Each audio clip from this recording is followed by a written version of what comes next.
बंदी छोड़ सतगुरु रामपाल जी महाराज जी की जय हो। परमपिता परमेश्वर जी की आप सभी प्यारी आत्माओं को मुझ पवन दास का सत साहिब।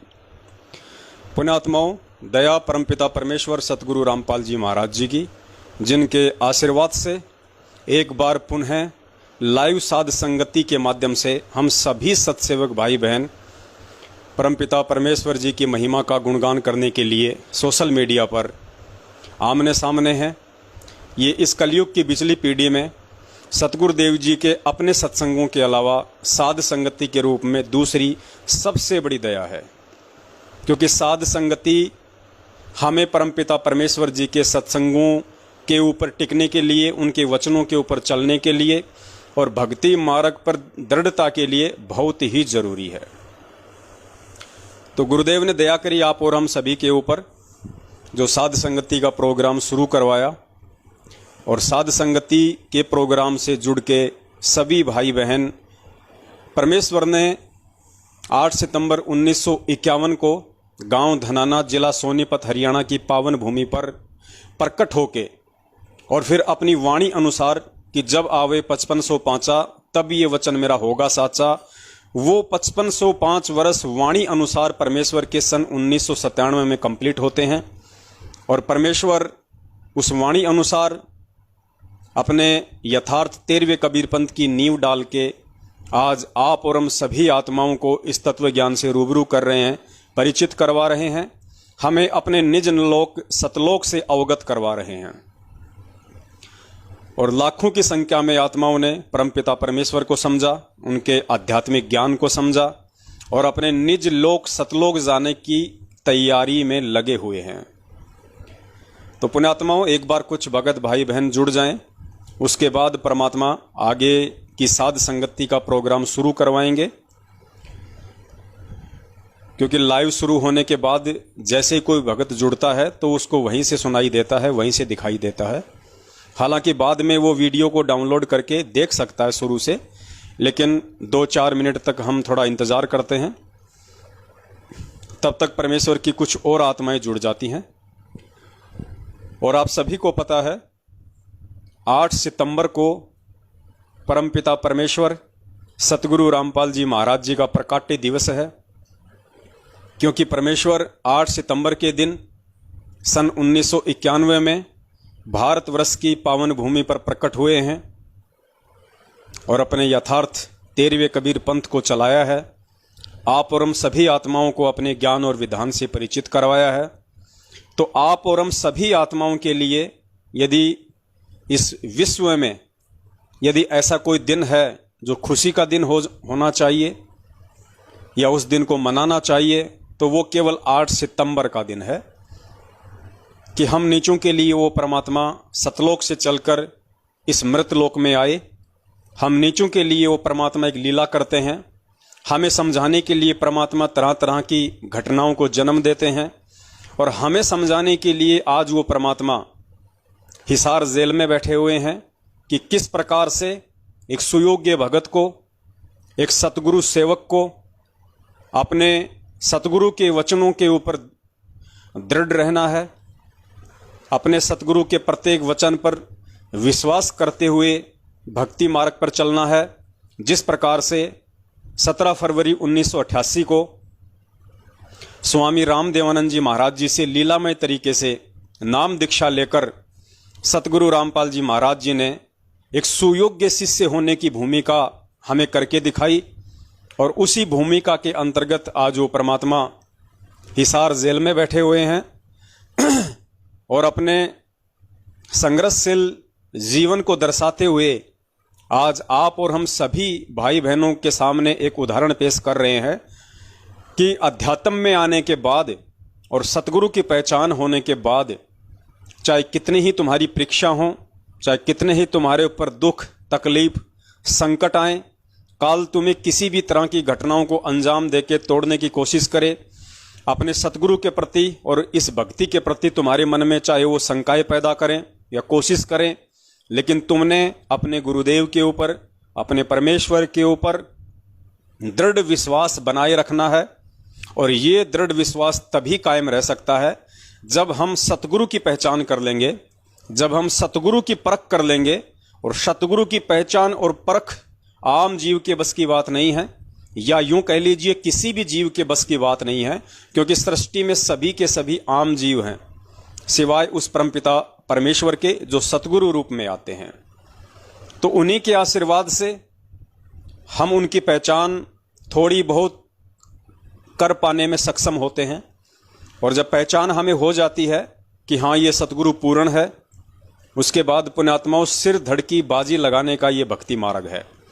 उसके बाद हमने सतगुरु के प्रत्येक वचन पर मंसूर जी की तरह, मीरा जी की तरह, धन्ना जी की तरह दृढ़ होकर चलना है, चाहे कितने ही संकट और परेशानियों का सामना क्यों ना करना पड़े। फिर अंत में जीत परमात्मा उन्हीं आत्माओं की करवाता है। तो दया परमपिता परमेश्वर जी की, और हम कोशिश करेंगे कि 8 सितंबर सतगुरु प्रकट दिवस तक हम ज़्यादा से ज़्यादा लाइव आएं, और 8 सितंबर तक हम ज़्यादा से ज़्यादा उन सभी प्रमाणों को, उन सबूतों को भगत समाज के सामने रखने का प्रयास करें, जिससे ये और अधिक साबित हो सके, प्रमाणित हो सके कि हाँ 8 सितंबर 1951 से सतगुरु रामपाल जी महाराज जी के चोले में स्वयं वो कबीर परमात्मा ही धरती पे प्रकट हैं। कई भाई बहनों को शंका होती है कि उस परमात्मा का नाम तो कबीर है और उसका तो कलयुग में यही नाम चलेगा। तो भाई हमने भी कभी उस परमात्मा के नाम को छेड़ने की कोशिश नहीं की है, और ना ही हमने ये कहा है कि भाई इस कलयुग में कबीर नाम नहीं चलेगा। बिल्कुल चलेगा, क्योंकि ये परमेश्वर का वास्तविक नाम है, ये परमेश्वर का वैदिक नाम है, ये परमेश्वर का शास्त्रिक ज्ञान है। क्योंकि शास्त्रों में वर्णित है, वेदों में यही नाम वर्णित है, तो परमेश्वर का तो यही नाम रहेगा। लेकिन जिस प्रकार वही परमेश्वर कबीर साहेब आज सतगुरु रामपाल जी महाराज जी के चोले में आए हुए हैं, और जिस प्रकार से हमें सतगुरु रामपाल जी महाराज जी वाला जो रूप है उसी से हमें अधिक प्रेम है, हमें अधिक प्यार है, उसी रूप में हमारी श्रद्धा है, उसी रूप में हमारी दृढ़ता है। ठीक इसी प्रकार नाम तो परमेश्वर का कबीर ही है और कबीर ही रहेगा। लेकिन जो सतगुरु भगत होता है, उस भगत के लिए उस कबीर नाम से ज्यादा महत्व उसके सतगुरु का नाम होता है, क्योंकि बेड़ा पार वक्त गुरु से होता है, और वक्त गुरु आके जो नाम देता है उस नाम से बेड़ा पार होता है। तो हमने कभी भी परमेश्वर जी के नाम का विरोध नहीं किया है, ना हम करने की हिम्मत कर सकते और ना हमारी औकात है।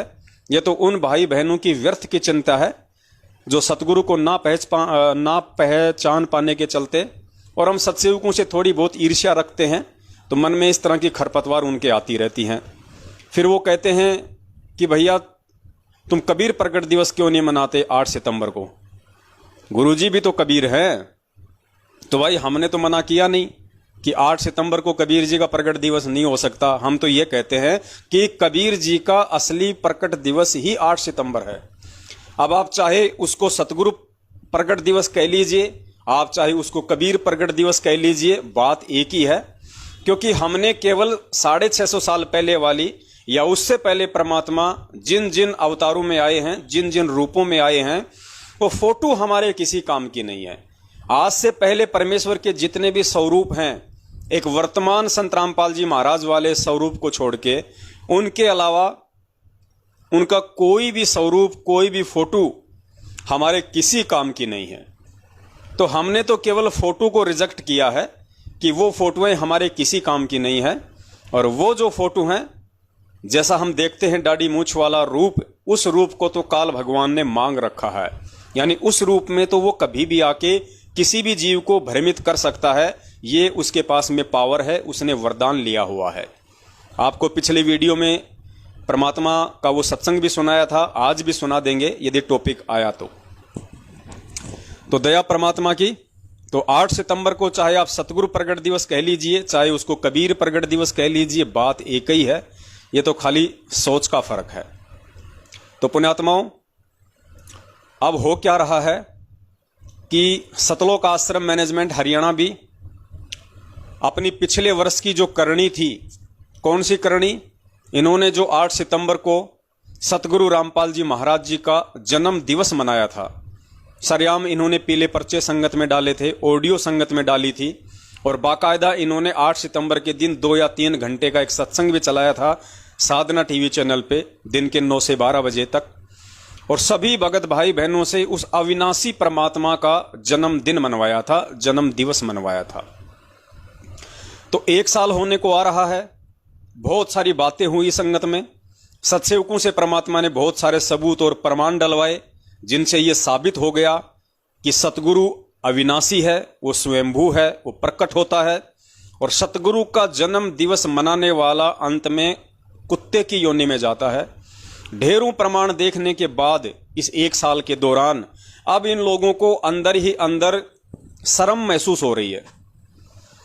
अब ये सोच रहे हैं कि यारो तुम तो ना घर के रहे ना घाट के, अब क्या करें, क्योंकि यहां तो परमात्मा के सत्संगों से ही सत्सेवकों ने साबित कर दिया संगत में, सैकड़ों की संख्या में 2-2, 3-3 घंटे की वीडियो डाल के कि भैया संत रामपाल जी महाराज जी खुद कबीर परमात्मा है, और 8 सितंबर को ये परमात्मा काल भगवान से आंख मिचोली खेलते हुए और आप और हम सभी पिछली पीढ़ी के शिक्षित जीवों से ज्ञान आधार से अपनी पहचान करवाने के लिए इस तरह से एक परिवार में आने की इन्होंने लीला की है। एक माता पिता अपने पास में रखने की इन्होंने एक लीला की है, एक दासी और बच्चे अपने पास में रखने की एक लीला की है। बाकी ये तो वही परमात्मा है जो 650 साल पहले कहा करता था कि मात पिता कछु ना मेरे घर दासी, और जुल्हे का सुत आण कहाया लोग करे मेरी हांसी। ये वही कबीर परमात्मा है। सिर्फ आंखों का धोखा है उन लोगों के लिए जो इस तत्व ज्ञान आधार से सतगुरु को पहचान नहीं रहे हैं। तो अब इनको शर्म आने लग गई, बेचारे शर्मिंदा हो गए, क्योंकि बहुत सारे लोगों ने देखा देखी में, जल्दबाजी में इनके कहने पे 8 सितंबर को सतगुरु का जन्मदिन तो मना लिया, लेकिन उसके बाद से उनकी आत्मा को चैन बिल्कुल भी नहीं, शांति बिल्कुल भी नहीं।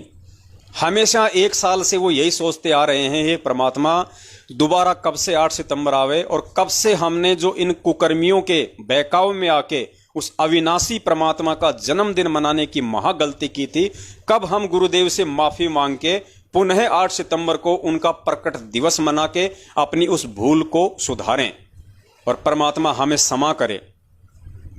तो जाहिर सी बात है वो सभी आत्माएं अब 8 सितंबर को सतगुरु प्रकट दिवस ही मनाएंगी, या यूं कह लीजिए कि 8 सितंबर को कबीर प्रकट दिवस ही मनाएंगी, क्योंकि उनको तो इंतजार है इस दिन का।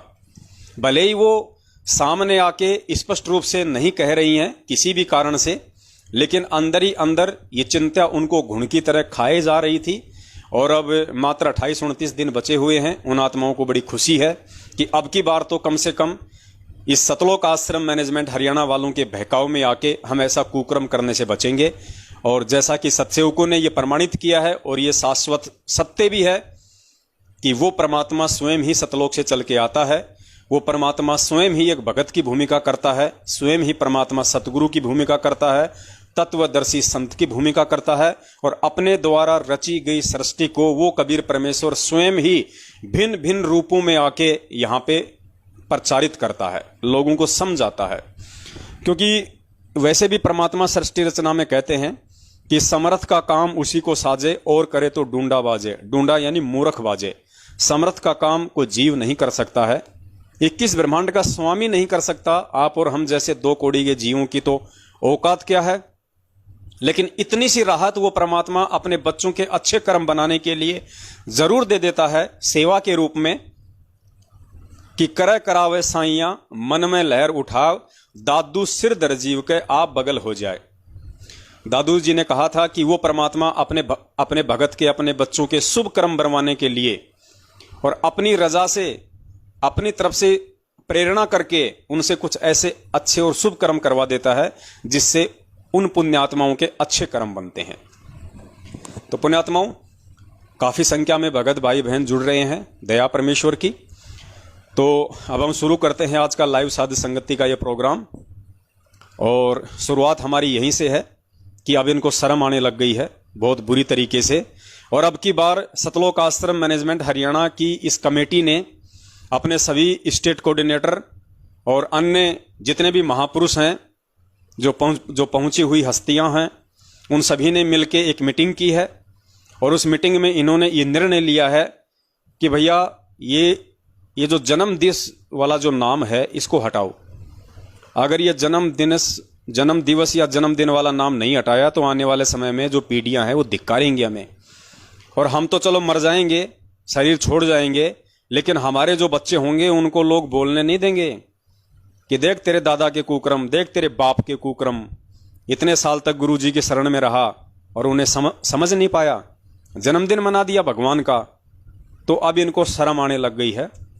और अब की बार ये 8 सितंबर को जो पोस्टर बनाएंगे, संगत में जो प्रचारित करेंगे, वीडियो बनाएंगे, पंपलेट बनाएंगे, तो इन्होंने डिसीजन लिया है कि भैया अगर बची खुची अगर इज्जत रखनी है तो अब की बार जन्मदिन या जन्म दिवस की जगह सतगुरु अवतरण दिवस रखो।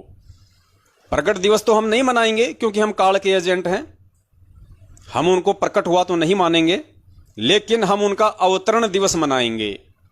अवतरण दिवस तो पुण्यात्माओं थोड़ा सा हम इस अवतरण दिवस पे भी इनकी धोती सी धोएंगे, ताकि अगली बार ये अवतरण दिवस को भी छोड़ के प्रकट दिवस पे ही आ जाएं।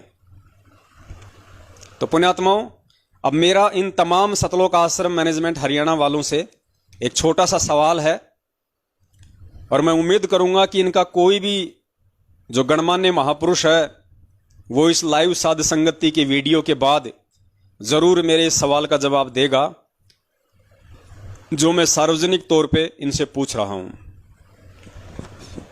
पिछली बार भी इन्होंने थोड़े बहुत पोस्टर बनाए थे जिनमें लिखा था इन्होंने अवतरण दिवस, अवतरण दिवस। अब पुण्यात्माओं, अवतरण दिवस क्या होता है? अवतरण दिवस कह लीजिए या फिर अवतार कह लीजिए, बात एक ही है।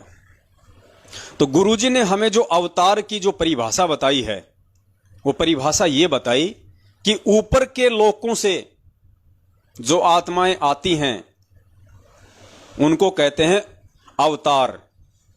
ऊपर के लोकों से, जैसे विष्णु लोक से श्री राम जी आए त्रेता युग में, तो हम सबको पता है कि श्री राम जी को श्री विष्णु जी का अवतार कहा जाता है। त्रेता युग में उनका अवतरण हुआ था, यानी वो अवतार रूप में आए थे। द्वापर युग में श्री कृष्ण जी उसी विष्णु भगवान के अवतार थे। तो सबको पता है कि श्री कृष्ण जी विष्णु भगवान के अवतार थे, उनको अवतरण कह लीजिए कि वो ऊपर के लोकों से नीचे के लोक में आए। अब मेरा इनसे सवाल यह है कि गुरुदेव ने हमें जो अवतार या अवतरण की जो परिभाषा बताई है उसके अकॉर्डिंग यदि कबीर परमात्मा का कोई अवतार इस धरती पे आएगा, अगर तुम सतलोक आश्रम मैनेजमेंट हरियाणा वाले ये मानते हो, क्योंकि ये तो तुम्हारे पोस्टर साबित करते हैं कि तुमने लिखा है पिछली बार भी कि संत रामपाल जी महाराज जी का अवतरण दिवस 8 सितंबर 1951। तो जिस प्रकार से विष्णु भगवान का कोई भी जो अवतार आता है इस पृथ्वी पे, उसके द्वारा दिया हुआ ज्ञान प्रचार करने के लिए या जो भी उनकी लीला होती है पूर्व निर्धारित, वो कंप्लीट करने के लिए, तो विष्णु भगवान का जो भी अवतार इस पृथ्वी पे आता है वो विष्णु लोक से आता है। और शंकर भगवान का यदि कोई अवतार इस पृथ्वी पे आएगा तो वो शंकर जी के लोक से आएगा। जैसे गुरुजी ने बताया कि मोहम्मद जी थे, मुस्लिम धर्म के जो प्रवर्तक थे मोहम्मद, हजरत मोहम्मद, वो शंकर भगवान के गण थे, वो शंकर जी के लोक से आए थे। तो मोहम्मद जी का जो अवतरण है वो कहां से हुआ था? शंकर जी के लोक से। ऐसे यदि कोई ब्रह्मा जी का अवतार होगा तो वो ब्रह्मलोक से आएगा। इसी प्रकार यदि कोई कबीर परमात्मा का अवतार होगा तो कबीर परमात्मा का अवतार जाहिर सी बात है सतलोक से आएगा, क्योंकि कबीर परमात्मा सतलोक में रहते हैं, वो उनका निज लोक है। तो कबीर परमात्मा का यदि धरती पे कोई अवतार आएगा, और तुम संत रामपाल जी महाराज जी को परमात्मा तो नहीं मानते, लेकिन तुम बार बार इस बात का जिक्र करते हो कि संत रामपाल जी महाराज उस कबीर परमात्मा के अवतार हैं। संत रामपाल जी महाराज जी को उस कबीर परमात्मा ने भेजा है अपना संत बना के, अपना प्रतिनिधि बना के। तो जाहिर सी बात है इस बात को दुनिया में कोई काट नहीं सकता, और ना ही तुम लोग इस बात को काट सकते कि यदि संत रामपाल जी महाराज तुम लोगों के अनुसार कबीर परमेश्वर के अवतार हैं, तो जाहिर सी बात है कबीर परमेश्वर का अवतार सतलोक से आएगा, उस कबीर लोक से आएगा। अब मेरा सबसे बड़ा सवाल यह है पुण्यात्माओं, अगर संत रामपाल जी महाराज जी को तुम कबीर भगवान का अवतार भी मानते हो, और यह सत्य है कि कबीर जी का अवतार वो कबीर लोक से आएगा, सतलोक से आएगा, तो सतलोक से कौन आत्मा आएगी? सतलोक से वही आत्मा आएगी जो आत्मा इस मृत्यु लोक के जन्म और मरण के इस दीर्घ रोग से मुक्त होके सतलोक में जा चुकी है। जिस आत्मा का इस पृथ्वी लोक से और इस पृथ्वी लोक के प्राणियों से किसी प्रकार का कोई कनेक्शन नहीं, जिसका इस पृथ्वी लोक पे किसी प्रकार का कोई ऋण शेष नहीं, क्योंकि सतलोक तो वही आत्मा जा सकती है जब तक वो आत्मा 21 ब्रह्मांड तक का और 7 संख्य ब्रह्मांड का जो स्वामी है अक्षर पुरुष, जब तक उन सभी का वो ऋण चुकता नहीं कर देगी तब तक वो आत्मा सतलोक में जा नहीं सकती। तो अगर संत रामपाल जी महाराज यदि कबीर जी के अवतार हैं तो जाहिर सी बात है वो सतलोक से पृथ्वीलोक पे आए 8 सितंबर 1951 को, और सतलोक से आए हैं तो इस पृथ्वीलोक से उनका कोई ऋण नहीं, उनका कोई लेन देन नहीं, वो तो खाली कबीर परमात्मा के दास बन के आए हैं, वो तो खाली कबीर परमात्मा के प्रतिनिधि बन के आए हैं, उनका नाम लेके आए हैं, उनकी शब्द शक्ति लेके आए हैं, वो तो उनके आदेश से उनका काम पूरा करने के लिए आए। तो संत रामपाल जी महाराज जी का तो पृथ्वीलोक पे किसी प्रकार का कोई ऋण है ही नहीं। तो मेरा सवाल तुम लोगों से यह है कि यदि संत रामपाल जी महाराज जी को तुम कबीर जी का अवतार मानते हो और कबीर जी का अवतार सतलोक से आएगा और सतलोक से जो प्राणी यहां आएगा उस परमात्मा का संदेशा लेके, तो इस लोक से उसका किसी प्रकार का कोई ऋण नहीं है, तो फिर वो संत रामपाल जी महाराज गांव धनाना जिला सोनीपत हरियाणा में भगतमती इंद्रो माई के गर्भ से जन्म क्यों लेगा? उनके पेट में 9 महीने वो कष्ट क्यों उठाएगा? उनके पेट में 9 महीने ऊपर को पैर नीचे को सिर वो नरक क्यों भोगेगा? क्योंकि सतलोक से जो आत्मा आएगी उस आत्मा का इस पृथ्वी लोक पे कोई ऋण नहीं होता है। तो इंद्रो माई से संत रामपाल जी महाराज जी का ऐसा कौन सा ऋण था, ऐसा कौन सा वो कर्जा शेष रह गया था जो संत रामपाल जी महाराज जी उस ऋण को चुकाने के लिए, उस कर्जे को चुकाने के लिए इंद्रो माई के गर्भ में आएंगे और 9 महीने वो कष्ट उठाएंगे। क्योंकि सतलोक से जो आत्मा आएगी यदि उस परमात्मा का प्रतिनिधि भी बनके, उस परमात्मा के अवतार रूप में यदि कोई आत्मा भी आएगी, तो पुण्यात्माओं फिर हमें यह जवाब दे दो कि उस आत्मा का इंद्रो माई से क्या ऋण था, क्या संबंध था? वो मुक्त हो चुकी आत्मा खाली अपने परमेश्वर का आदेश लेके इस लोक पे आएगी, तो उसका इंद्रो माई से क्या संबंध था? कौन सा ऋण बाकी था, कौन सा वो कर्जा बाकी था? और यदि कोई कर्जा बाकी था तो संत रामपाल जी महाराज जी की आत्मा फिर मुक्त कैसे हो गई? तो पुण्यात्माओं, ये सतलोक आश्रम मैनेजमेंट वाले हर पॉइंट पे फेल हैं। ये भी साबित नहीं कर सकते कि संत रामपाल जी महाराज कबीर जी के अवतार हैं। अगर अवतार हैं तो साबित करो इंद्रो माई के गर्भ में क्यों आएगा अवतार? अवतार इंद्रो माई के गर्भ में क्यों आएगा? अरे जो केशव बंजारा था वो कबीर जी का अवतार था, वो कबीर जी ही थे जो स्वयं एक लीला करते हुए दूसरे रूप में सतलोक से नीचे उतरे थे। तो क्या वो केशव बंजारा किसी मां के गर्भ से जन्म लेके आया था उस समय? केशव बंजारा क्या किसी मां के गर्भ से जन्म लेके आया था काशी में भंडारा करने के लिए? और वो जो 9 लाख जो आत्माएं थी, जो परमात्मा कहते हैं ना कि 9 लाख बोडी भरी विशंबर दिया कबीर भंडारा, गुरुजी ने क्या बताया कि कबीर परमेश्वर ने अपना दूसरा रूप बनाया केशव बंजारे का, तुरंत वो सतलोक में पहुंचे, वहां से 9 लाख आत्माओं को बैल बनाया, क्योंकि उस समय इस पृथ्वी लोक पे ट्रांसपोर्ट का साधन केवल बैल था। अगर उस समय ट्रक होते तो परमात्मा उनको बैल नहीं बनाते, परमात्मा तुरंत ट्रक बना लेते अपने आप ही, अपने शब्द से, और सामान लाद के वापस ले आते।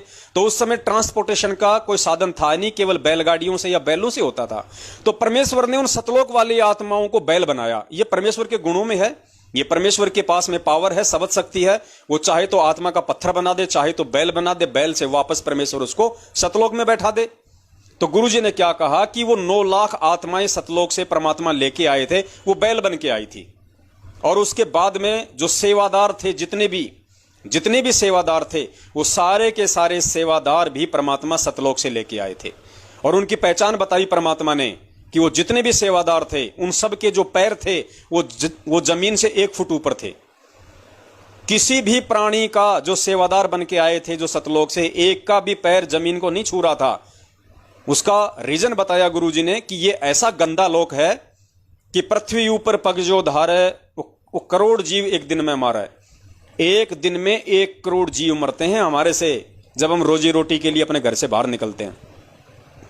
तो वो सेवादार तो 3 दिन रहे थे काशी में, तो 3 दिन में तो 3 करोड़ जीव मर जाते, और 3 करोड़ जीवों का भार और ऋण उतारने के लिए उनको असंख्य जन्म फिर यहीं पे भोगने पड़ते। तो परमेश्वर ने तो उन आत्माओं के पृथ्वी पे पैर भी नहीं टिकने दिए। वो थे कबीर जी के अवतार, वो थे सतलोक से आई हुई आत्मा उस परमेश्वर की। तो पुण्यात्माओं, जब वो 9 लाख बैल वो किसी गाय के गर्भ से जन्म लेके नहीं आए, वो जितने भी हजारों की संख्या में सेवादार लेके आए थे परमात्मा 650 साल पहले सतलोक से, कोई भी सेवादार किसी मां के गर्भ से जन्म लेके नहीं आया। उनके तो जमीन पे पैर तक नहीं टिक रहे थे, क्योंकि वो आत्मा थी, वो जीव थे।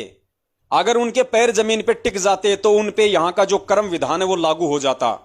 इसलिए परमात्मा ने उनके पैर नहीं टिकने दिए। लेकिन केशव बंजारे के रूप में परमात्मा ने जमीन पे पैर टेके हुए थे।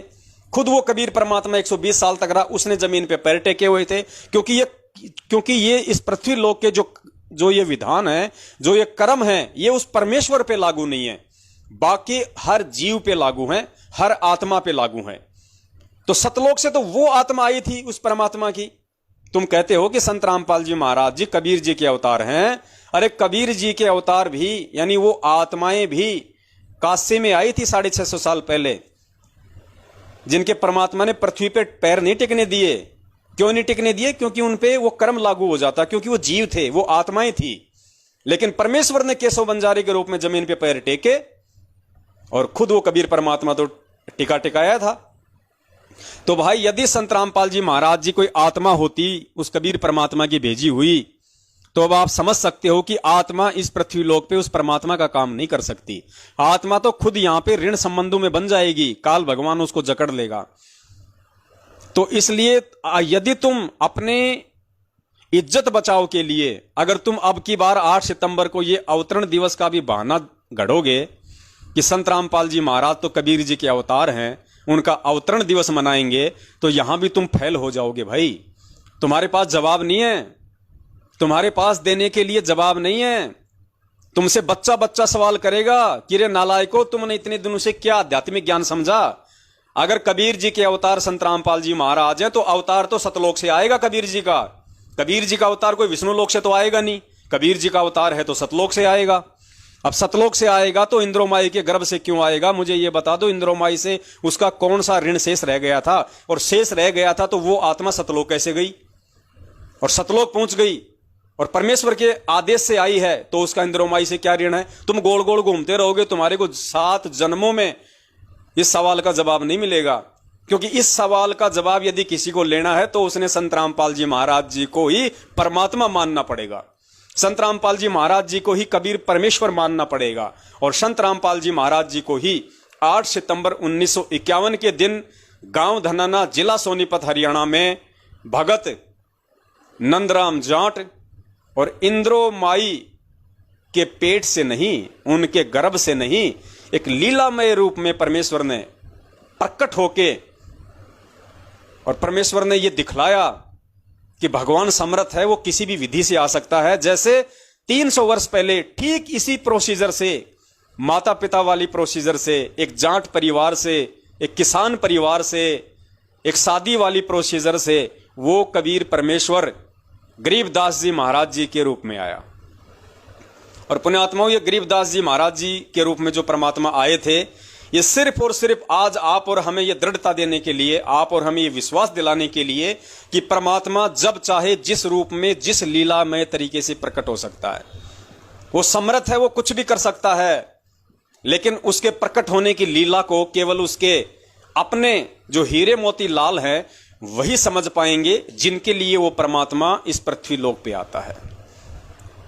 तो पुण्यात्माओं, अब की बार जो ये नया नाटक शुरू करेंगे अवतरण दिवस वाला, तो आप लोग सवाल पे सवाल करना इनके कोऑर्डिनेटरों से, नामदान संचालकों से और स्वयं इन लोगों से कि भैया साबित करो कि संत रामपाल जी महाराज कबीर जी के अवतार हैं। पहली बात तो ये कि उस कबीर जी ने आज से पहले कौन सा अवतार भेजा, उसका नाम बता दो। अगर कभी भी परमात्मा ने अपना कोई अवतार भेजा हो तो आज से पहले, अगर नहीं भेजा है तो आज क्यों भेजेंगे परमात्मा? और आज अगर संत रामपाल जी महाराज जी को भेजा है तो भाई वो मां के गर्भ में क्यों आएगा? और मां के गर्भ में आया है तो वो तो जेर में लिपटा हुआ है, वो तो गंदगी में लिपट के आया हुआ है। और जो मां के गर्भ से आया है वो ऋण संबंधी होता है, वो कर्जदार होता है, जो खुद 9 महीने मां के पेट में नरक भोग रहा हो, जो जेर रूपी उस गंदगी में लिपट के आया हो, जो आप और हमारी तरह एक मानुस हो, वो हमें क्या पार करेगा? हमें कहां से पार करेगा?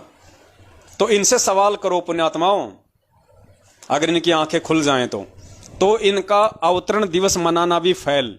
लेकिन क्या करे बेचारे, शर्म के मारे मनाएंगे, इनके पास कोई चारा नहीं है। देखो, पिछली बार मनाया जन्मदिन, अब की बार मनाया अवतरण दिन, और देख लेना अगली बार मनाएंगे ये प्रकट दिन, क्योंकि इनके पास कोई जगह नहीं रहेगी अपना मुंह छुपाने के लिए। अगली बार तो इतनी दया कर देंगे परमात्मा, संगत पूरी उल्ट जाएगी। क्योंकि अभी काफी संख्या में लोग आत्मिक रूप से हम सत्सेवकों के साथ हो चुके हैं, परमेश्वर के ज्ञान आधार से विचार करने लगे हैं। थोड़ी सी हिम्मत वो आत्मा नहीं कर पा रही है, क्योंकि मेरे पास तो फोन आते हैं, लोगों के रिएक्शन आते हैं। दास को अच्छे से पता है, पूरे के पूरे जो ग्रुप है वो तैयार बैठे हैं। जयपुर का दास आपको बता देता है, जयपुर में जितने भी भगत हैं 90% भगत मैनेजमेंट के खिलाफ हैं, क्योंकि मैं जयपुर से हूं, राजस्थान से हूं। तो 90% जो भगत हैं जो जयपुर से, वो मैनेजमेंट के खिलाफ हैं। सिर्फ थोड़ा बहुत उनको भय पता नहीं वो किस चीज का है, किस चीज का उनको वो डर सता रहा है। बाकी उनसे मेरी बातचीत होती रहती है, परमेश्वर की उन पे दया है, वो ज्ञान को समझने लगे हैं, गुरु जी को परमात्मा भी मानने लगे हैं। और वो आत्माएं पता नहीं कौन से दिन का इंतजार कर रही हैं। बाकी उन्होंने आर्थिक रूप से मैनेजमेंट का साथ देना बिल्कुल बंद कर दिया है। थोड़ा बहुत शारीरिक रूप से इनकी पुस्तक सेवाओं में वो लगे हुए हैं। धीरे धीरे परमात्मा दया करेंगे, वो सद्बुद्धि भी उनको देंगे, उनको वो भी समझ आएगी। तो अब हम आगे बढ़ते हैं पुण्यात्माओं, क्योंकि 8 सितंबर आ रहा है, और उससे पहले हम सभी भाई बहनों ने साध संगति के माध्यम से इतना दृढ़ हो जाना है कि भाई धरती पे यदि कोई भगवान है, कोई परमात्मा है, तो केवल संत रामपाल जी महाराज हैं, केवल मेरा सतगुरु है, उनके अलावा और कोई भगवान नहीं, कोई परमात्मा नहीं। और आपको एक छोटा सा इंटरव्यू दिखाते हैं। एक बहन है कोई छत्तीसगढ़ से, उर्वशी साहू, आपने उनका इंटरव्यू सुना होगा। ये लोग डालते रहते हैं, लेकिन वही बात है ना कि मुंह में राम और बगल में छुरी। कहने को तो सभी संत रामपाल जी महाराज जी को परमात्मा बताते हैं, भगवान बताते हैं, लेकिन मानना नहीं, बस जुबान तक सीमित रखो, दिल में मत उतारना कि वो भगवान है। तो देखिए पुण्यात्माओं, इन्हीं का एक इंटरव्यू जो साधना टीवी पे काफी समय से चला हुआ है, 2016 में इस बहन ने नाम लिया था, छत्तीसगढ़ से है, क्योंकि ये पिछले जन्म की परमेश्वर की अच्छी आत्मा है। और खुद इसके सोपन में सतगुरु रामपाल जी महाराज आए, स्वयं वो परमात्मा आए।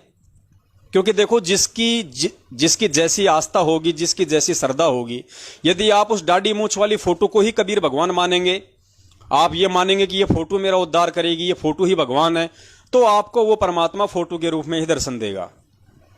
वो परमात्मा आपको उसी रूप में दर्शन देगा। और यदि आप अपने गुरु को परमात्मा मान लोगे, तो फिर वो दाढ़ी मूंछ वाली फोटो आपके सपन में नहीं आएगी। फिर आपके सतगुरु ही आपके समक्ष आएंगे, आपके विचारों में आएंगे, आपके सामने वो प्रकट भी होंगे अगर जरूरत पड़ी तो, और शौपन में भी वो परमात्मा ही आएगा। तो आप सभी भाई बहनों की दृढ़ता के लिए सिर्फ ये इंटरव्यूज बहन का मैं आपको सुनाने जा रहा हूं, ताकि हमें ये विश्वास हो कि मैनेजमेंट वाले या कोई भी व्यक्ति जो जुड़ा हुआ है उनसे, वो कहता तो उन्हें परमात्मा है, पूर्ण ब्रह्म परमेश्वर है, लेकिन मानता नहीं है। ये सत्सेवकों पे परमेश्वर की मेहर हुई है, जो उनकी करनी और कथनी में कोई अंतर नहीं है। और जब तक इंसान की करनी और कथनी में अंतर रहेगा, तब तक परमात्मा कहते हैं वो कुत्ते की योनि में जाएगा, कि करनी तज कथनी कथ है, अज्ञानी दिन रात, और कुत्ते जो भौंकत फिरे, सुनी सुनाई बात। तो सुनिए इस बहन का इंटरव्यू। जी सत साहेब। क्या नाम है जी आपका? उर्वशी साहू। कहाँ से आए जी आप? ग्राम चीचा, तहसील पाटन, जिला दुर्ग, छत्तीसगढ़ से। क्या आप संत रामपाल जी महाराज जी के अनुयायी है? हाँ, सदगुरु रामपाल जी महाराज जी से नाम दीक्षा मैंने 24 अक्टूबर 2016 को लिया। संत रामपाल जी महाराज जी से नाम दीक्षा लेने से पहले आप क्या भक्ति साधना करते थे? सदगुरु रामपाल जी महाराज जी की शरण में आने से पहले मैं कृष्ण को बहुत इष्ट के रूप में मानती थी, उसकी भक्ति करती थी और शनिवार का व्रत भी करती थी। मैंने 3 साल तक 93 शनिवार तक व्रत किया था। हमारे जीवन में इतना दुख आया कि परमात्मा की तलाश करते करते बहुत थक गए। और जैसे कि मैं बचपन से ही 7 साल की उम्र से ही मेरे घर के लोगों को बोलना स्टार्ट कर दी थी कि पूर्ण परमात्मा इस पृथ्वी पर आने वाले हैं और मेरे को अपने मिशन को सहयोग देने के लिए भेजे हुए हैं। वो समाज में व्याप्त बुराइयों को जड़ समेत मिटाएंगे, जैसे कि दहेज प्रथा, नशाखोरी, रिश्वत, ये सब जो है ना उस सब को हटाएंगे और सतयुग जैसा समय स्थापित करने वाले हैं। और ये बहन कह रही है कि नाम दीक्षा लेने से 5-7 साल पहले ही मैं अपने परिवार वालों को ये बात कहा करती थी कि पूर्ण परमेश्वर धरती पे आने वाले हैं। पूर्ण परमेश्वर कौन? कबीर साहिब धरती पे आने वाले हैं और वो सतयुग जैसा समय लेके आएंगे।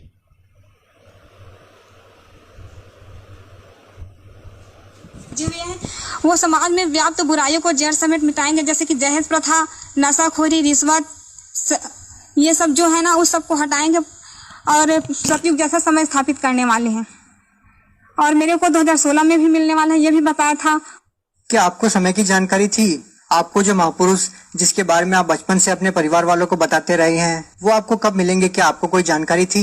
बस समय पता था और पूर्ण परमात्मा है ऐसे करके पता था। लेकिन हमारे हिंदू धर्म में व्याप्त जो गुरु है ना वो लोग कृष्ण को ही पूर्ण परमात्मा समझते थे, तो मैं कृष्ण को ही पूर्ण परमात्मा समझकर उसकी भक्ति करने लगी। कृष्ण को हमेशा अपने साथ रखती थी। स्कूल जाती थी तो उसके अपने बस्ते में छिपा कर ले जाती थी और देखती थी। स्कूल के जो हमारे सर मैडम है उन लोगों से भी ज्ञान चर्चा करती थी कि पूर्ण परमात्मा ऐसा होता है, वो आने वाले हैं ऐसे करके, तो सभी से करने लगती थी। हमारे स्कूल के जो मेरे सहेली लोग थे वो लोग बोलते थे कि आप संत के जैसे बोला करते हो, बिल्कुल संत के भाषा में बोलते हो, ऐसा करके मेरे को बोलते थे। और मैं बोलती थी कि जो कबीर साहब की जो दोहे हैं ना वो मेरे को बहुत पसंद आते थे। और ज्ञान चर्चा भी कबीर के दोहे में क्या करते थे हम लोग स्कूल में। गायत्री मंत्र है वो भी जाप करती थी, रामायण का पाठ करती थी, गीता का, बचपन से ही बहुत पूजा पाठ करती थी सभी देव देवताओं की। आप संत रामपाल जी महाराज जी की शरण में कैसे आई?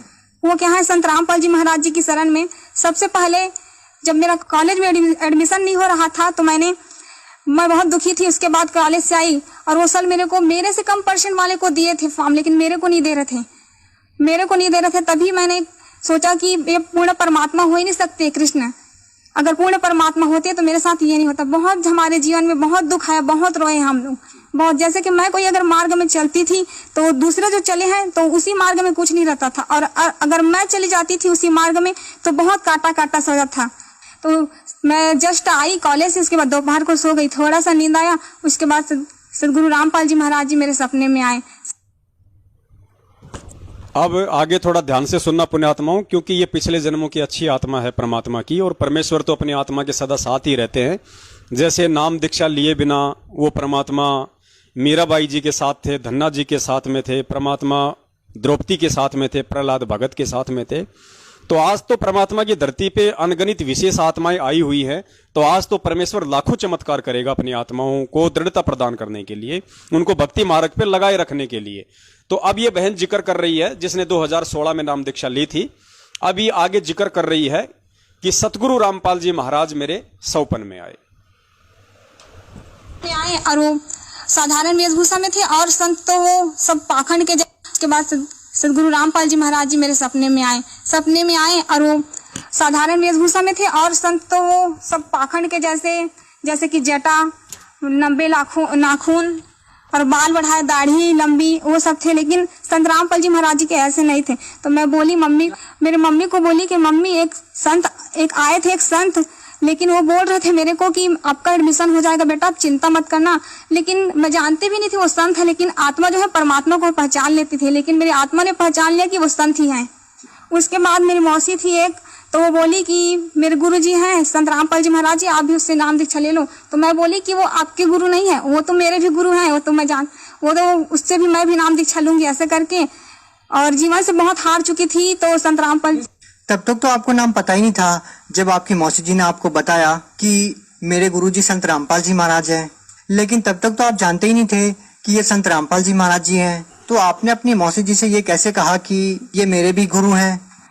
वो क्या है ना कि आत्मा परमात्मा को पहचान सकते हैं, इसी प्रकार मेरी आत्मा ने भी गवाही दिया, तभी मैंने कहा कि ये भी मेरे गुरुदेव हैं। उसके बाद मैंने संत रामपाल जी महाराज से नाम दीक्षा लिया। देखिए, जो भी श्रद्धालु संत रामपाल जी महाराज से नाम दीक्षा लेता है तो उसको आध्यात्मिक लाभ होते हैं, भौतिक लाभ होते हैं, शारीरिक लाभ होते हैं। आपसे जानना चाहेंगे कि संत रामपाल जी महाराज से नाम दीक्षा लेने के बाद आपके जीवन में क्या बदलाव आया, आपको क्या लाभ हुआ? सबसे पहले मेरे को लाभ तो आध्यात्मिक हुआ। मैंने एक दिन परमात्मा से कहा था कि गुरुजी मेरे को इस लोक में रहना नहीं है, मेरे को सतलोक जाना है, मुझे नहीं रहना परमात्मा। तो गुरुजी एक दिन आए सदगुरु रामपाल जी महाराज जी और बोले कि बेटा आपको मैं आज रात को सतलोक ले जाऊंगा ऐसे करके। उसके बाद संत रामपाल जी महाराज जी आए, मेरे हाथ पकड़ कर बोले कि चलो जाएंगे सतलोक ऐसे करके, अपनी मम्मी को बता देना बेटा ऐसे करके बोले। तो मम्मी को जस्ट मैं बताई कि मम्मी मैं सतलोक जाने वाली हूँ, आप डरना मत, मेरे को कुछ नहीं होगा, सदगुरु रामपाल जी महाराज जी मेरे साथ है ऐसे करके।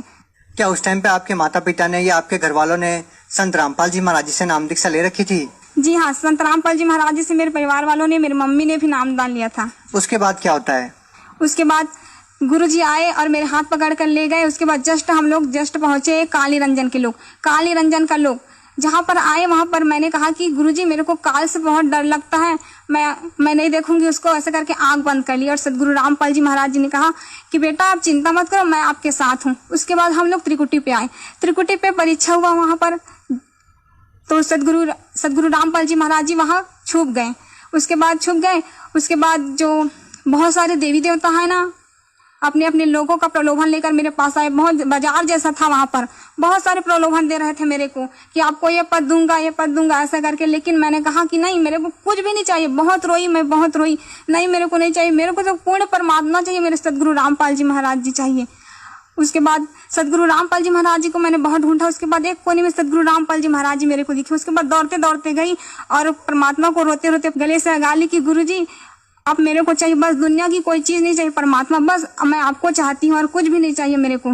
उसके बाद सदगुरु रामपाल जी महाराज जी ने मेरे को उठाकर कहा कि बेटा ऐसा ही तो चाहता हूँ, मैं चाहता हूँ कि हर हंस में ऐसा ही गुण हो। सतलोक जाते समय परमात्मा ने मेरे में पूरा शील, संतोष, विवेक, क्षमा, जो सतलोक जाने का जो गुण होता है ना व्यक्ति में, वही पूरा स्थापित कर दिए थे। उसके बाद सदगुरु रामपाल जी महाराज जी ने कहा कि बेटा कोई बात नहीं, मैं ही कबीर परमात्मा पूर्ण भक्ति में वही पूरा स्थापित कर दिए थे। अब आगे ध्यान से सुनना पुण्यात्माओं, क्योंकि हमने जो निष्कर्ष निकालना है परमेश्वर के सत्संगों का या इन इंटरव्यू का, वो हमने यही निकालना है कि हमारे लायक क्या चीज है जो हमें दृढ़ता दे सकती है, जो हमारे अंदर ये दृढ़ विश्वास पैदा कर सकती है कि धरती पे संत रामपाल जी महाराज ही पूर्ण परमात्मा के रूप में प्रकट हैं। अब इस बहन को संत रामपाल जी महाराज जी जब ऊपर लेके गए और उसके बाद इस बहन से परमात्मा क्या कह रहे हैं, बस इस चीज को आप जी अपने दिलो दिमाग में बैठा लेना। ये साध संगति के माध्यम से परमात्मा इसी तरीके से हमारे विश्वास को दृढ़ करेंगे। और ये सौभाग्य है कि आप और हमने उस परमेश्वर को पहचान लिया उनके आशीर्वाद से, जबकि ना ही तो ये इंटरव्यू देने वाली बहन उनको पहचान पाई है और ना ही वो इंटरव्यू लेने वाला उनको पहचान पाया है। आगे सुनिए कि परमात्मा ने उस बहन से क्या कहा। सदगुरु रामपाल जी महाराज जी ने कहा कि बेटा कोई बात नहीं, मैं ही कबीर परमात्मा पूर्ण परमात्मा सदगुरु रामपाल जी महाराज जी के रूप में आया हूँ बेटा, लेकिन संसार के लोग मुझे नहीं समझ रहे हैं। कोई बात नहीं, इंसान में इतना अहंकार घर कर गया है कि मेरे को समझना ही नहीं चाहता है।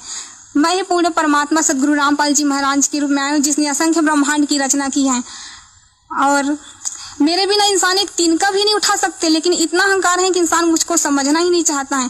लेकिन कोई बात नहीं बेटा, बहुत जल्द सतयुग जैसा समय स्थापित होकर ही रहेगा। मैं चाहूँ तो पल भर में मंत्री सभी की बुद्धि को बदल सकता हूँ, लेकिन मेरा कुछ मिशन है बेटा, और लीला करने वाला। परमात्मा ने क्या कहा कि बेटा मैं चाहूं तो पल भर में मंत्री, संतरी, दुनिया, प्रधानमंत्री सबकी मैं बुद्धि फेर सकता हूं, मैं समर्थ हूं, सक्षम हूं, लेकिन बेटा मेरा कुछ मिशन है, मेरा एक मिशन है। और पुण्यात्मा, मिशन आप और हम सत्सेवकों को अच्छे से पता है। उस मिशन पे परमात्मा ने केवल आप और हम सत्सेवकों को ही लगाया हुआ है, और वो मिशन है इस कबीर परमेश्वर के मार्ग में इतिहास गवाह है, सबसे बड़ा रोड़ा यदि काल किसी को पैदा करता है तो उनके परिवार को पैदा करता है, वंशवाद को पैदा करता है, बेटा बेटी भाई बंधु रिश्तेदार जवाइयों को पैदा करता है। 24 घंटे जो बहुत बड़े भगत बनने की एक्टिंग करते हुए उनके इर्द गिर्द रहते हैं उनको करता है। तो परमेश्वर सतगुरु रामपाल जी महाराज जी का वर्तमान का सबसे बड़ा जो मिशन है वो भक्तों के माध्यम से पुस्तकें बंटवाना नहीं है, वो किसी और तरीके से कोई काम करवाना नहीं है। उनका सबसे बड़ा मिशन है कि मेरी संगत मेरे ज्ञान को आधार बना के और इन काल प्रेरित मेरे परिवार वालों का, मेरे रिश्तेदारों का कुकर्म देख के और इनसे अति शीघ्र पल्ला झाड़ ले। जितना जल्दी हो सके उतना जल्दी अपना पल्ला इन काल एजेंटों से झाड़ ले और साध संगति से जुड़ जाए, मेरे से जुड़ जाए। परमेश्वर का सबसे बड़ा जो मिशन है केवल यही है, क्योंकि इन लोगों से पीछा छुड़वाए बिना आप परमेश्वर को नहीं पहचान सकते, आप भक्ति मार्ग पे दृढ़ नहीं हो सकते। आप अंदर से खाली खोके रहोगे, आप खोखले रहोगे, अंदर से आपके अंदर भय रहेगा, आपके अंदर एक डर रहेगा। आप कभी भी गुरु को परमात्मा नहीं मान सकते।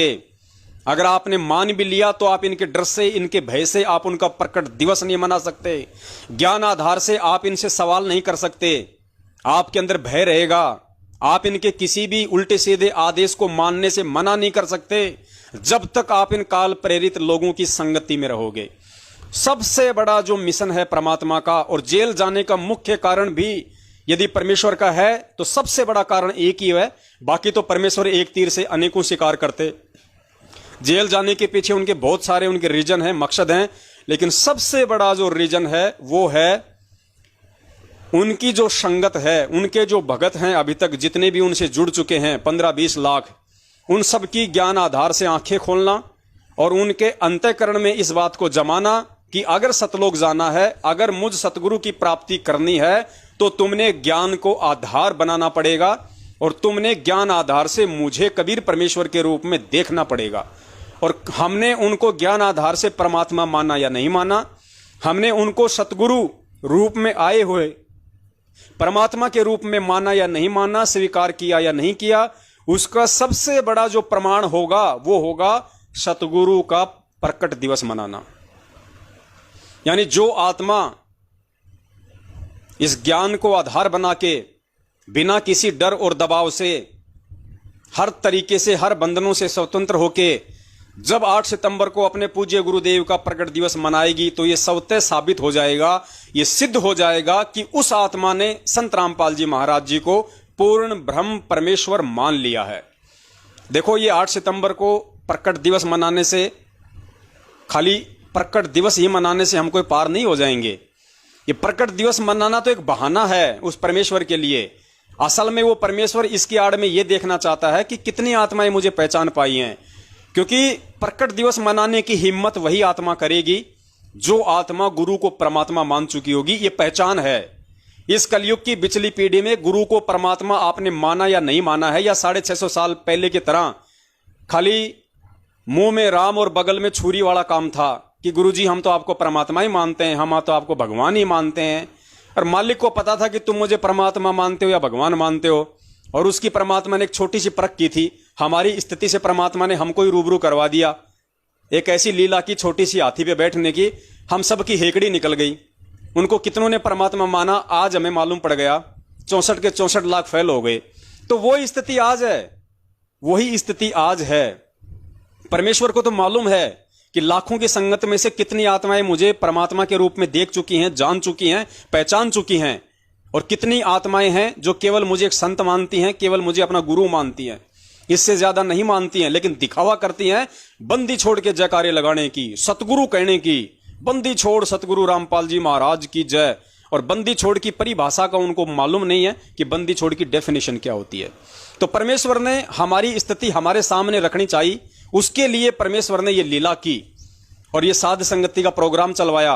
और परमेश्वर ने ये कहलवाया कि भैया 8 सितंबर को सतगुरु रामपाल जी महाराज जी धरती पे प्रकट हैं, और जो उनका प्रकट दिवस नहीं मनाएगा वो सतलोक जाने का अधिकारी नहीं है। क्योंकि सतगुरु प्रकट दिवस मनाना इस बात का साक्ष्य है कि आपने अपने सतगुरु को पहचान लिया, आपने अपने सतगुरु को मानुष नहीं बल्कि परमात्मा मान लिया। उसके बाद मैं बहुत जल्द सतयुग जैसा समय स्थापित करूंगा। उसके बाद गुरुजी ना मेरे को सतयुग जैसा समय है उसमें ले गए। तो मैं बोली कि गुरुजी ऐसा ऐसा होगा बेटा, देखो ऐसा करके पूरा भविष्य में ले गए। तो मैं गुरुजी से बोली कि गुरुजी हम लोग जाएंगे वहीं पर, चलो ना रहेंगे ऐसे करके। तो सदगुरु रामपाल जी महाराज जी ने कहा कि बेटा हाँ बहुत जल्द रहने वाले ना, आप चिंता ना करो। तो इंटरव्यू आपने सुना उर्वशी बहन का, छत्तीसगढ़ से हैं। परमेश्वर की दया है इनके ऊपर, लेकिन अब तो ये जाने कि ये सतगुरु को परमात्मा मान पाई है या नहीं मान पाई है। कहने को तो सभी लोग ऐसी बड़ी बड़ी बातें करते हैं। और पुण्यात्माओं, सबसे बड़ी बात देखो, जो इंटरव्यू ले रहा है उसका नाम है सिद्धार्थ दास। और ये जो सिद्धार्थ दास है जो आजकल इंटरव्यू लेता है भक्तों के, आपने जो आवाज सुनी है, ये मुकदमा नंबर 428 में भगोड़ा घोषित है। ये भगोड़ा घोषित है, ये अपना टाइम पास कर रहा है। इसको तो एक अच्छा बहाना मिल गया, कभी मध्य प्रदेश घूमने का, कभी छत्तीसगढ़ घूमने का, कभी राजस्थान घूमने का।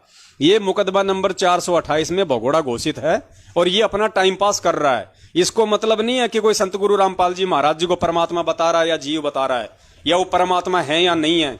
इनको तो अपने टाइम पास से मतलब है। इनकी तो बढ़िया रोजी रोटी चल रही है। महीने का 30-40 हजार रुपया आराम से इनको संगत की जो कमाई है, मेहनत की, वो हराम के रूप में इनको मिल जाती है।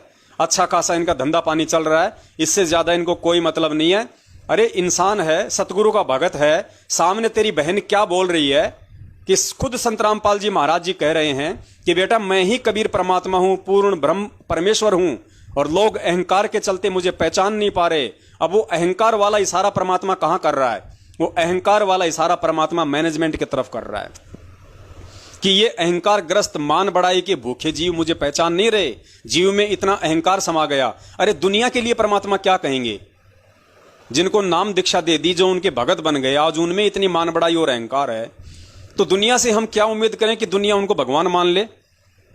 तो ये बहन सामने बोल रही है उसके, गुरुजी कह रहे हैं कि मैं ही कबीर परमात्मा हूं, पूर्ण ब्रह्म परमेश्वर हूं, लोग मुझे पहचान नहीं रहे। धरती पे संत रामपाल जी महाराज जी के रूप में मैं ही आया हुआ हूं। ये आराम से अपना पकड़ के और 10 इंच का पाए पर उसके मुंह की तरफ लगा के, हाँ जी क्या लाभ हुए, क्या लाभ नहीं हुए, फलाना दिखना तिखना। बस इनको टाइम पास से मतलब है। इनको कोई मतलब नहीं है कि वो क्या बोल रही है, मैं क्या पूछ रहा हूं और दुनिया क्या सुन रही है। इनको कोई मतलब नहीं है इन सब बातों से। तो ये सिद्धार्थ दास है, ये भगोड़ा घोषित है मुकदमा नंबर 428 में। ध्यान रखना, ये अपना टाइम पास कर रहा है छुप छुप के। अब देखियो पुण्यात्माओं, 650 साल पहले जो परमेश्वर ने लीला की थी हाथी पे बैठने की, अपनी बेटी को जो नाम दीक्षा ले चुकी थी, पहले जो कर्म से जो गणिका थी, वैश्या थी, उसको परमात्मा ने सजा के धजा के हाथी पे बैठाया, रविदास जी को अपना पीलवान बनाया। और परमेश्वर ने एक परीक्षा ली थी। वो परीक्षा क्यों ली थी परमात्मा ने? सिर्फ और सिर्फ आप और हमें अपना आईना दिखाने के लिए कि जो तुम बोलते हो उसको तुम भगवान मानते भी हो क्या? तुम जो मुझे परमात्मा परमात्मा कह रहे हो, क्या तुम मुझे परमात्मा मानते भी हो क्या? तो परमेश्वर ने छोटी सी लीला की, ध्यान से सुनिए।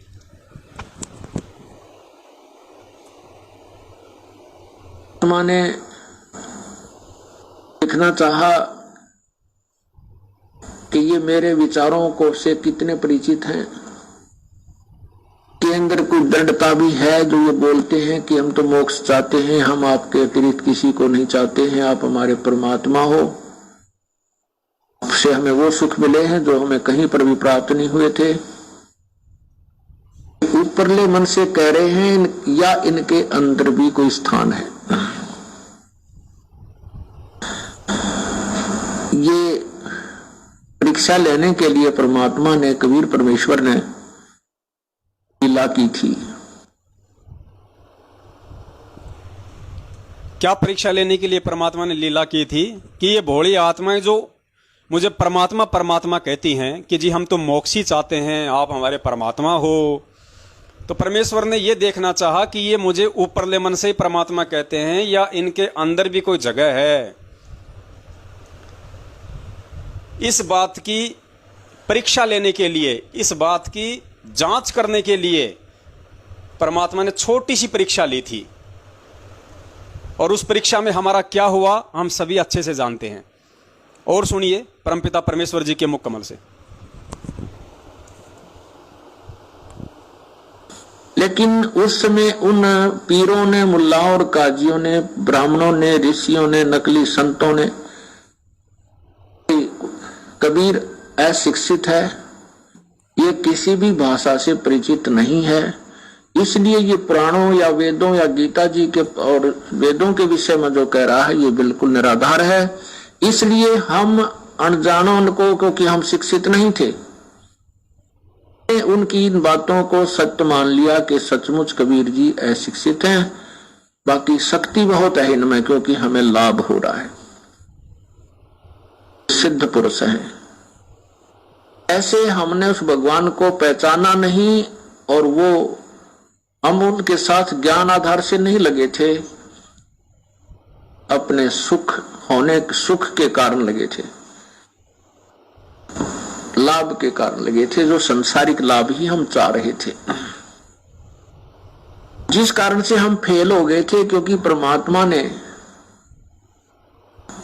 तो मालूम था, परमात्मा को ये मालूम था कि ये भोली आत्मा केवल देखा देखी लग रहे हैं, ज्ञान कति नहीं, इनको मेरे पे विश्वास नहीं है। यही सिद्ध करने के लिए, क्योंकि परमात्मा सत्संग में कहते थे कि तुम सभी केवल स्वार्थ वश लग रहे हो, अपने संसारिक और यहाँ के ही व्यवस्था को मांगने आते हो, तुम परमार्थ नहीं चाहते हो। लेकिन वो भोली आत्मा कहा करती, नहीं जी हम तो मोक्ष ही चाहते हैं, हम तो मोक्ष ही चाहते हैं। तो परमात्मा ने उनको एक पिछोड़ लगाई थी कि सती थी, उनके सामने प्रकट करनी चाहिए थी। तो परमात्मा ने एक पिछोड़ लगाई थी और उन्हीं की जो वास्तविक जो स्थिति थी वो उन्हीं के सामने जाहिर कर दी कि तुम मुझे कितना पहचान पाए हो, और तुम मुझे परमात्मा मानते हो या क्या मानते हो, और तुम मेरे से स्वार्थ के चलते जुड़े हुए हो या मोक्ष के लिए जुड़े हुए हो। तो पुण्यात्माओं, जो भीड़ इकट्ठी हो जाती है तो हर युग में परमात्मा अपने भक्तों की परीक्षा लेता है। तो आज भी भीड़ इकट्ठी हो गई थी बहुत ज्यादा मात्रा में। आश्रम के अंदर जो पुराने भगत थे उन्होंने बहुत सारी गंदगियां भी फैलानी शुरू कर दी थी। माता बहनों के साथ में अनैतिक संबंध भी बनाने लग गए थे बड़े बड़े, अपने आप को जो महापुरुष कहते हैं, जो भगत हैं बड़े बड़े। बहुत सारी इन्होंने ऐसे ऐसे कुक्रम करने शुरू कर दिए थे जिनका जिक्र परमात्मा ने अपने बयानों में कर रखा है। आज भी गुरु जी ने अपने बयानों में उन बातों का जिक्र कर रखा है।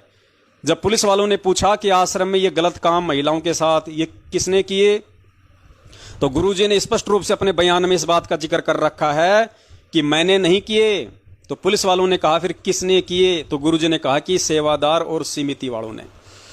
हम 7 साल से झक मरा रहे हैं, हम 7 साल से इनको कह कह के थक गए, 7 साल से हम वीडियो ऑडियो डाल डाल के थक गए कि अगर तुम एक बाप की औलाद हो, और अगर तुम सच्चे हो, और अगर तुम भगत हो, और अगर बरवाला कांड में तुम्हारा किसी प्रकार का कोई दोष नहीं है, और यदि संत रामपाल जी महाराज जी ने 2014 बरवाला कांड के बाद सतलोक आश्रम मैनेजमेंट हरियाणा अपने बेटा बेटी भाई बंधुओं के खिलाफ यदि बयान नहीं दिए, तो तुम गुरुजी के उन बयानों को सार्वजनिक करने से क्यों डर रहे हो? अरे संत रामपाल जी महाराज जी के बयानों की फोटोकॉपी संगत में भेजने से तुम्हें क्यों डर लग रहा है? तुम्हारे क्यों पसीने आ रहे हैं? अरे हमारा बाप है, हमारा गुरु है, कोर्ट में क्या हुआ क्या नहीं हुआ, हमारे गुरुजी ने किसके खिलाफ बयान दिए, हमारे गुरुजी के खिलाफ किसने बयान दिए, ये जानने का प्रत्येक भगत को अधिकार है, क्योंकि वो हमारा बाप है, हमारा पिता है। और पुण्यात्माओं 7 साल हो गई, आप लोगों को कुछ भी नहीं दिखाया इन्होंने, और फिर भी आप इन्हीं की गुलामी कर रहे हो, आप इन्हीं की चापलूसी कर रहे हो, इन्हीं का थूका हुआ चाट रहे हो। अगर ये दूध के धुले होते और बरवाला कांड में अगर इनका कोई दोष नहीं होता, तो ना तो पुण्यात्माओं आज 7 साल से ये कुत्ते की तरह ये भगोड़े बन के घूमते।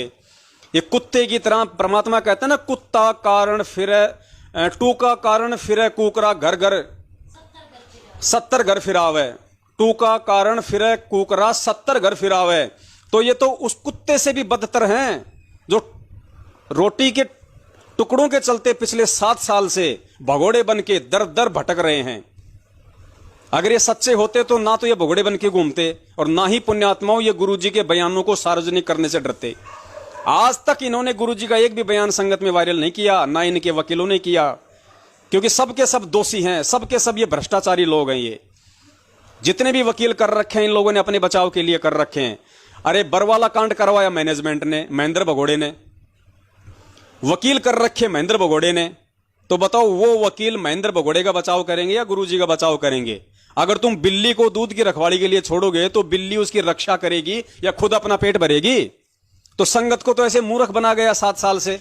पैसा संगत का, सब कुछ संगत का, वकील कर लिए उन भगोड़ों ने, उन गद्दारों ने जिन्होंने गुरुजी को जेल करवाई, जिन्होंने बरवाला कांड करवाया। और संगत सोच रही है कि वो बिल्ली हमारे दूध की रक्षा करेगी। फुट्टे भाग तुम्हारे 7 साल से चिल्ला रहे हैं, अभी तक समझ में नहीं आई किसी के। अब जब तुम्हारे घुटने टूटने लग रहे हैं ना, जब तुम्हारे घर में ये कहर टूट रहे हैं, अकाल मृत्यु हो रही है, तब तुम्हें सत्सेवकों की बातें याद आ रही हैं। नहीं तुम सत्सेवकों का मुंह भी देखना पसंद नहीं करते हैं। पर चलो ठीक है, परमात्मा कहते हैं समझा है तो सिर दर पांव, बहुर नहीं रहे ऐसा दाव, सुबह का भटका हुआ शाम को घर आ जाए तो भी कोई दिक्कत नहीं है। अभी भी समझ जाओगे तो फायदा है तुम्हारा। तो यहां परमात्मा कह रहे हैं कि उन पुण्यात्माओं को उनकी जो स्थिति थी वो परमात्मा ने दिखाई कि लो भाई, तुम मुझे कितना परमात्मा मानते हो, कितना तुम मुझे भगवान मानते हो, और तुम मेरे से अपने लोभ लालच और स्वार्थ के लिए जुड़े हुए थे या मोक्ष के लिए जुड़े हुए थे। तो परमेश्वर ने परीक्षा लेके सबको अपनी औकात याद दिला दी। तो पुण्यात्माओं आज भी तो भीड़ इकट्ठी हो रखी है। आज क्या परमात्मा हमें अपनी औकात याद नहीं दिलाएगा? और परमेश्वर ने बरवाला कांड के बाद औकात याद दिला दी संगत को कि संगत संत रामपाल जी महाराज जी को खाली परमात्मा जुबान से कहती है या हृदय से मानती भी है? सिर्फ जुबान से बोलती है 90% संगत, सिर्फ जुबान से। बंदी छोड़ सतगुरु रामपाल जी महाराज की जय हो, हमारे गुरु जी कबीर जी हैं, हमारे गुरु जी कबीर जी के अवतार हैं, हमारे गुरु जी से हमारा मोक्ष होगा।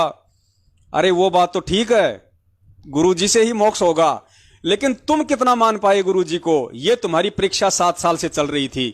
और 2020 में तो परमात्मा ने तुम्हारा नींबू सा निचोड़ के रख दिया, जब मैनेजमेंट ने उसी कबीर परमात्मा का जन्मदिन मनवाया और तुम लोगों ने जन्मदिन मनाया। और परमात्मा ने तुम्हारी औकात तुम्हारे सामने लाके रख दी कि देख नालायक, तू मेरे को कहता था कि मेरा गुरुजी कबीर है, मेरा गुरुजी परमात्मा है, मेरा गुरुजी भगवान है, हैं? और नालायक तूने मुझे अपने जैसे मानुष की श्रेणी में लाके खड़ा कर दिया।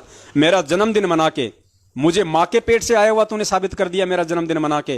अरे नालायको, जन्मदिन तो मैं तुम्हारा ही मनाने के लिए मना करता हूं। गुरुजी के सत्संग सुनना, परमात्मा ने नाम दीक्षा लेने के बाद एक भगत को उसका जन्मदिन मनाने का आदेश नहीं दिया। अगर सतनाम मिल गया हो तो नियम पढ़ लेना। हमारा जन्मदिन तक परमात्मा ने मनाने के लिए मना किया हुआ है। तो सोचो वो परमात्मा अपना खुद का जन्मदिन अपने भक्तों से कैसे मनवाएगा? पुण्यात्मा, इतना तो विचार किया होता तुम लोगों ने कम से कम, वो काल भगवान का पीला पर्चा उसमें लिखे हुए उन अक्षरों को फॉलो करने से पहले, कि जो सतगुरु 27 साल से अपने भक्तों को जन्मदिन मनाने के लिए मना कर रहा है, वो खुद अपने भक्तों से अपना जन्मदिन क्यों मनवाएगा? और अगर मैनेजमेंट को आदेश दिया था तो मैनेजमेंट वाले कुएं में पड़ते वो जन्मदिन मनाते। तुम क्यों उनके पीछे अपनी ऐसी तैसी करवा के बैठ गए? अपना एक जन्म तुम लोगों ने बढ़ा दिया। जिसने गुरु जी का जन्मदिन मना लिया उसने अपना एक जन्म बढ़ा दिया। इसको नोट करके रख लेना, ये भक्ति है, कोई ड्रामेबाजी नहीं चल रही। ध्यान रखियो इस चीज को। तो परमेश्वर ने आज आप और हम सभी के सामने आईने की तरह हमारे जो अंतःकरण के जो विचार हैं वो रख दिए कि तुम गुरु को क्या मानते हो। तुम भगवान मानते हो कागज की फोटो को, तुम प्रकट दिवस मनाते हो कागज की दाढ़ी मूछ वाली फोटो का, हैं? और तुम मांगते हो मेरे से, प्रार्थना करते हो तुम मेरे से, दंडवत करते हो तुम मेरे को, आरती करते हो तुम मेरे आगे, गुरु कहते हो तुम मुझे, और प्रकट दिवस मना रहे हो तुम कागज की फोटो